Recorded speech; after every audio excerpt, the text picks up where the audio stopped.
On constate aujourd'hui que plusieurs parlent du panafricanisme, mais ne connaissent pas grand-chose de ce mouvement. Cette vidéo a pour objectif de nous apporter quelques notions, quelques clarifications concernant ce mouvement. Nous allons maintenant parler de la définition du panafricanisme.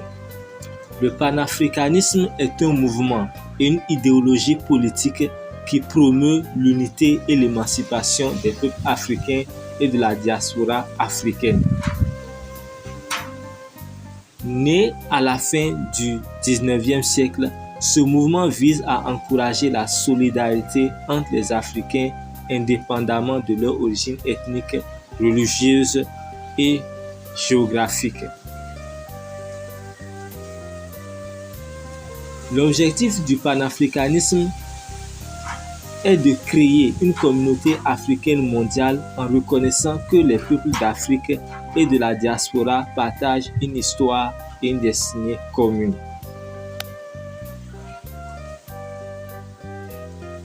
Historiquement, il s'est développé en réaction aux conséquences de l'esclavage et du colonialisme et a été porté par des figures emblématiques comme Kwame Nkrumah, Du Bois et Marcus Garvey.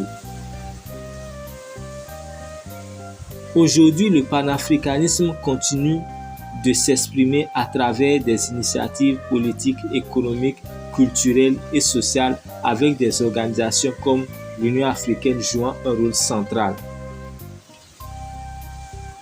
Le terme panafricanisme est apparu à la fin du 19e siècle, mais ses racines remontent au mouvement abolitionniste du 18e siècle.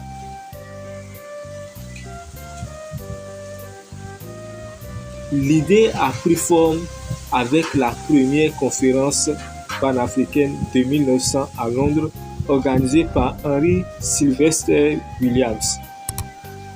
Ce mouvement a été renforcé par des intellectuels et militants comme Edward Wilmot Blyden et Antenor Firmin. Au début du XXe siècle, des figures telles que Du Bois et Marcus Garvey ont joué un rôle crucial dans la promotion du panafricanisme.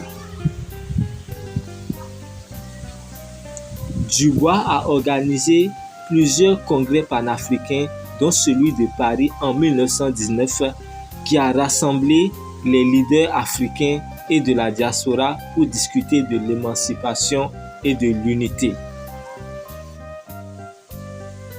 Nous allons maintenant aborder la période de la décolonisation. Avec la décolonisation, après la Seconde Guerre mondiale, le panafricanisme a pris une nouvelle dimension. Des leaders comme Kwame Nkrumah du Ghana, Julius Nyerere de la Tanzanie et Haile Selassie d'Éthiopie ont été des figures centrales de ce mouvement. Nkrumah, en particulier, a plaidé pour la création des États-Unis d'Afrique et a été un acteur clé dans la formation de l'Organisation de l'Unité africaine en 1963. Nous allons parler un peu maintenant de l'impact et de l'héritage du panafricanisme. Le panafricanisme a influencé de nombreux mouvements de libération en Afrique et a contribué à l'indépendance de plusieurs pays africains. Aujourd'hui, il continue de se manifester à travers des initiatives politiques, économiques et culturelles, avec l'Union africaine jouant un rôle central. Le panafricanisme reste une force importante pour l'unité et le développement de l'Afrique et son héritage perdure à travers les efforts continus pour promouvoir la solidarité et l'émancipation des peuples africains. Merci de m'avoir suivi. À la prochaine pour une nouvelle vidéo.